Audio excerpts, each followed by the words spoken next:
What up, YouTube? It's your boy Ryunma here once again.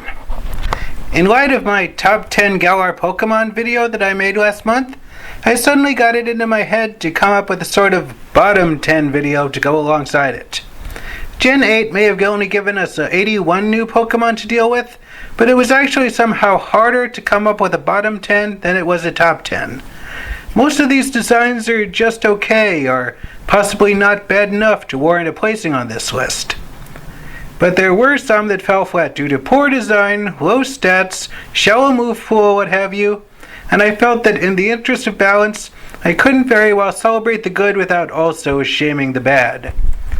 Just like last time, there are some spoiler warnings for Pokemon Sword and Shield, because some of the things I'll say during this video may particularly spoil a thing or two if you haven't played the game yet.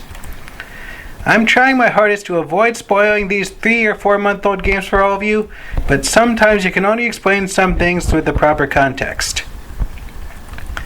And one more special rule I tried to follow in making this video: try and leave the early game Pokemon alone. People aren't exactly falling all over themselves for Rattata or Bunnelby because they're supposed to be lukewarm so they don't alienate new players or anything by throwing them into anything too cool or too powerful and stuff like that. And the same holds for starter Pokemon, but at least they're eventually supposed to evolve into something way cooler. Would you have expected Rowlet to evolve into something really badass like Decidueye? I think not! And now, on with the countdown. Number 10, the Rillaboom line. Note that I said I'd try to leave the early game Pokemon alone. Every new generation starter tries its hardest to difference itself and differentiate itself from all those that came before, and many get some interesting new designs in the process.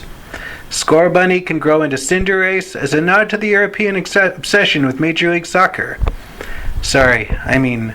Football. Air quotes implied. And Sobble grows up into Inteleon, some kind of super slick James Bond type Pokemon. And both of these are pretty cool. And at least we can tell what they're supposed to be, and they have cool names. But Grookey, Thwackey, and Rillaboom at the end of the day are just monkeys. Monkeys and trees are just too intimately entwined to ever really feel like a big leap forward design-wise. Plus, those names just don't roll off the tongue half as well as the others do. I guess it stands as a testament to the overall creativity of Gen 8 that I was forced to put the Grookey line on here in order to make it to a bottom 10. Plus, what is Rillaboom even supposed to be? I guess it's some sort of drum-pounding, crowd-raising soccer hooligan? Not exactly the easiest thing for those of us across the pond to understand or empathize with. Maybe if you gave it a football helmet. American football helmet. Number 9, the Hatterene line. Now, before anyone starts ripping my head off about this one, I don't have any issue with their design. If anything, these guys are pretty average. Hatena is cute and all, and Hatterene is one of the prettier designs I've seen, but my big issue here is their typing. Because even though they can learn / already know a fairy type move right off the bat, the first two are actually mono psychic types and only become part fairy type at the Hatterene stage. But for the most part, for the longest time, if you happen to run into a dark type and want to send Hatena or Hattrem out to do some damage with its fairy type move, you'll find yourself spit out of luck because they're not exactly fast enough to get an attack off before they die. Add on to that a set of bang average stats, and you get just a slightly below averagely designed and statted Pokemon. And again, not that these guys are bad or anything. Plus, the whole shtick of them being the all-female counterpart to the all-male Impidimp line is a nice touch. I wonder if it says anything that the former made it onto my top worst and the latter onto my top best. Number 8. Mr. Rhyme.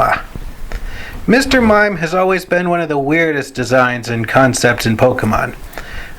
We've seen weirder and more interesting designs as the years went on, but Mr. Mime always stuck out to me back in the Gen 1 days. I know I'm dating myself, but what can you do? And I see that, I think it was in Gen 4, he wound up with a baby version named Mime Jr. It may not have been all that necessary, but I have no problem with it. And I guess I don't really have a problem with Mr. Rhyme either. I mean, it could just as easily have been a Galarian form, but I'm not about to go splitting any hairs here. No, I'll leave that for later in the video. Mr. Rhyme just doesn't break any new ground for me, design-wise. Mr. Mime may just be a mime, but he's a mime that can make actual invisible walls with his psychic powers. Mr. Rhyme is just an ice tap dancer and that's it.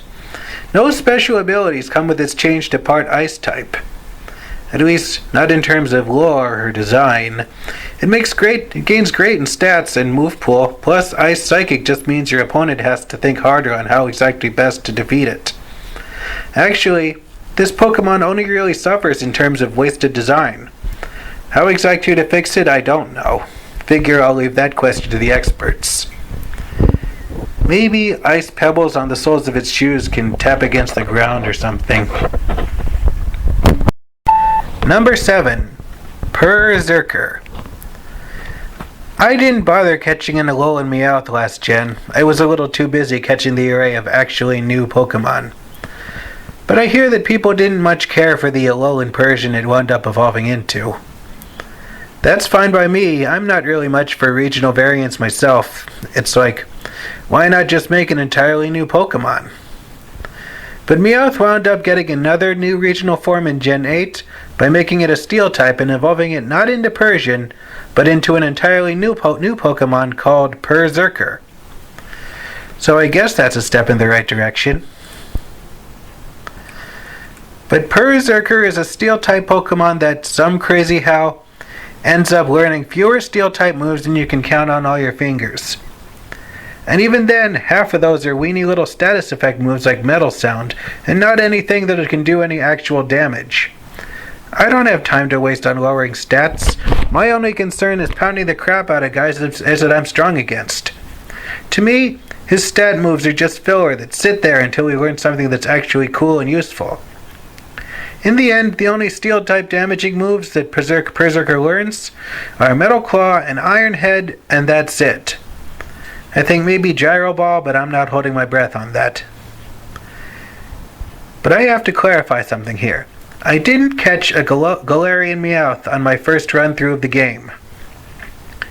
Only when I basically had to push Toxtricity to the breaking point to get past Gym Leader Opal did I realize that I needed more Poison and Steel-type Pokemon on my team. The second time around, I came in armed with not only Toxtricity, but also a Coughing, a fully evolved Copperajah, and yes, a Berserker. Made things much easier. Except for that dang Mawile. Really, this Pokemon only suffers in how little use it gets out of its Steel typing. I mean, I love the design of a cat Viking Pokemon with goddamn Katar blades on the end of its arms. Katar? Punch Dagger? Did no one else ever watch Deadliest Warrior? Way to salvage Meowth's reputation after Gen 7, Game Freak. And I guess, while it can only do two things, it can do those two things very well. Like the man says, when all you have is a hammer, everything looks like a nail. Number 6. Cramorant. This is where the list gets into the actually bad or disappointing Pokemon. I mean, at the end of the day, Cramorant is just a bird.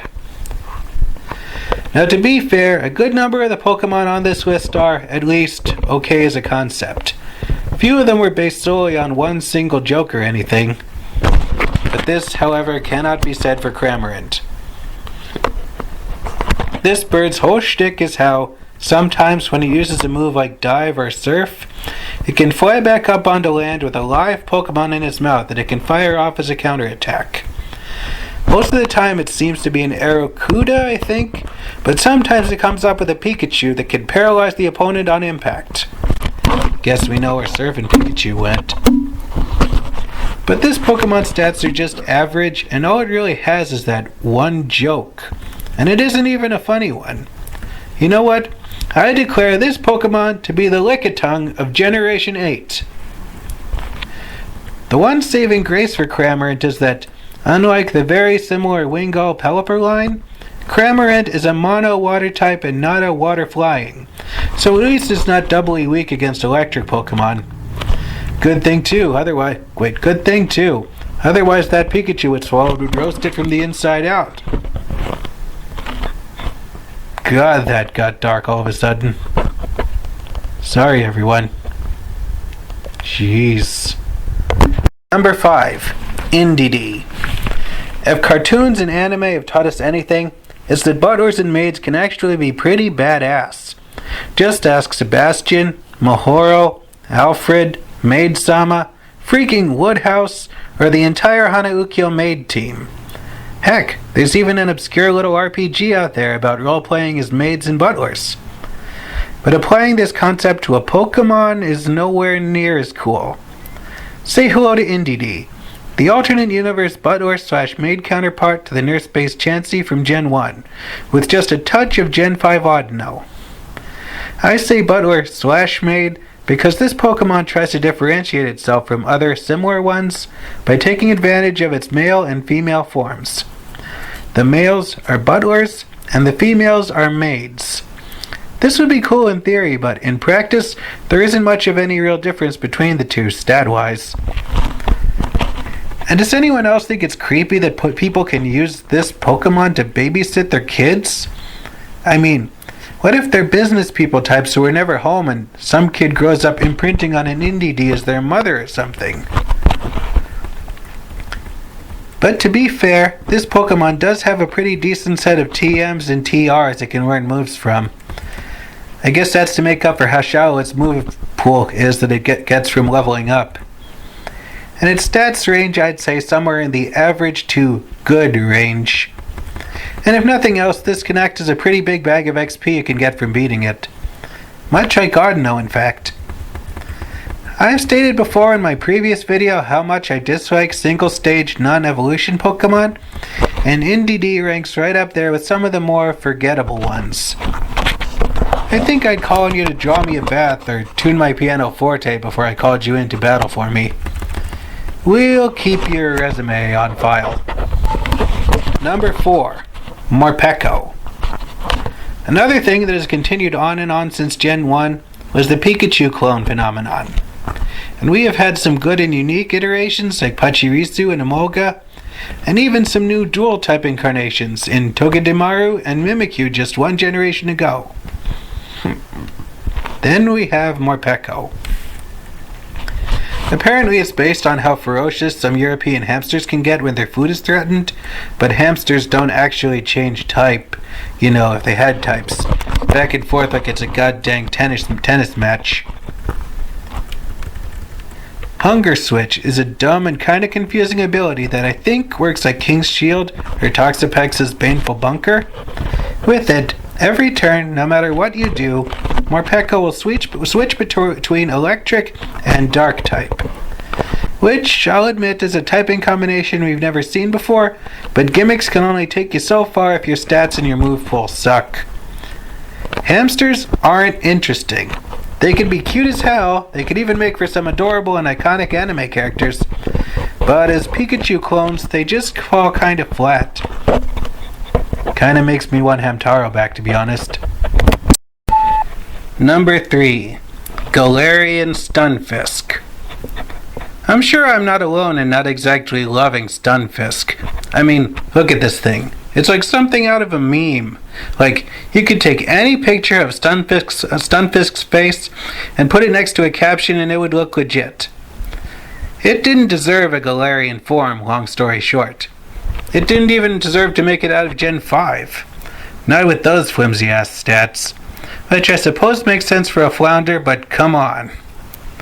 And can someone please tell me how, despite the fact that it's now ground steel and not ground electric, it somehow learns way more electric moves than it ever does steel? I mean, did someone at Game Freak just not get the memo to switch up the move pool a little bit? And that ground steel typing makes it not only hard to fight, but also turns it into a goddamn bear trap. Literally. Now, I'm sure I'm also not alone in not liking Trojan horse Pokemon. You know, like Voltorb and Fungus, where some part of them looks like an item Pokeball to try and trick trainers into battling them. And while Galarian Stunfisk doesn't exactly do that, it does do something much, much worse. It buries itself in the floor of that one cave so that only the tiniest of ruby gems stands out to make it visible. I mean, they're easy enough to avoid if you know that they're there, but it's still a pain in the butt to change up the way you walk just for the sake of one really annoying Pokemon. Number 2. Pincurchin. Nowadays, it seems like every generation has to have its designated butt monkey. The one useless and unappealing Pokemon that seems to only be there to fill out the roster or to fit the theme. We've had Luvdisc, we've had Alomomola, we've had Pyukumuku, and now we have Pincurchin. Oh, I'm sorry, Pincurchin. That's a few points off right there, having a name that doesn't roll off the tongue. Sound familiar? Again, I liken this Pokemon to Pyukumuku, another lame, useless Pokemon that focuses more on gimmick than on actual combat usefulness. Except this time, instead of a sea cucumber, we have a sea urchin. Although the mono-electric rather than water typing is a nice surprise, that alone cannot save it. It has low HP, which is only made worse by its abysmal speed stat. Hop sent this out against me near the end of the game, and I think I took it down in 1, maybe 2 hits tops. Nothing about Pincurchin is interesting or groundbreaking, from its stats to its move pool to even its Pokedex entries. Oh, so it eats seaweed and scrapes it off the rocks with its tongue and its mouth? There's like a million real-world animals that do that exact same thing. Give me something interesting. Basically, if all you've got on your side is some very basic wordplay, that is Pincushion but with the Ushin part slurred into urchin, you're really doing something wrong. And before we continue, let's review. Number 10, the Rillaboom line. Number 9, Hermione Granger. Number 8, Mr. Mime's slightly more successful twin. Number 7, Berserker. Number 6, Cramorant. Number 5, Spotty, anyone? Number 4, Hamtaro copyright infringement. Number 3, why did this happen? Number 2, scratch that. Why did this happen? And the number 1 worst Galar Pokemon is... I know you're all chomping at the bit, but before we begin, please allow me to regale you with a story. It was sometime mid to late 2019. The new starter Pokemon for Sword and Shield had just been revealed to the Western public, along with a select handful of others. In those days, every new reveal was something to celebrate, even if the Pokemon themselves weren't all that great. Wooloo, Impidimp, Roly-Coly, all members of my top 10 list from my previous video. Gossifleur and Eldegoss were also among those new reveal Pokemon, but they're not the ones that are on this list. I'm talking about Poltegeist. This is where the concept of googly eyes on an object Pokemon came to die. Granted, there have been stupider object Pokemon in previous generations, but none have been half as bad as this. And I actually like this design, don't get me wrong, although now that I think about it, the Britain T thing is a little bit on the nose. But this Pokemon plays like an absolute bitch. For starters, it's mono ghost type, so that cuts it off from major interesting points right away. And then you add on the shallow move pool where every other attack is a stat buff, and you wind up with a Pokemon with a ton of special attack that you can't do anything with. Like Indeedee, this Pokemon has 2 different forms, albeit not because of separate genders. No, you could get either a phony or an antique version depending on whether you evolve your Sinistea with either the cracked pot or the chipped pot. This wouldn't be so bad if there were any differences between the two, making this whole gimmick completely useless. And the worst part of all of this, Poltegeist was among the first new Gen 8 Pokemon we ever got to see. I sat waiting in anticipation for Sword and Shield to release, just so that I could finally catch one, only to wind up with another Pokemon that places gimmickry over actual in-game usefulness. This has been Ryunma, and come to think of it, Impidimp is pretty much the only one new Pokemon that can be caught in the Gloomwood Tangle that is actually worth catching. Do you agree with any of my choices? What's your least favorite Galar Pokemon? If you like this video and want to see more, feel free to click on the button below to subscribe.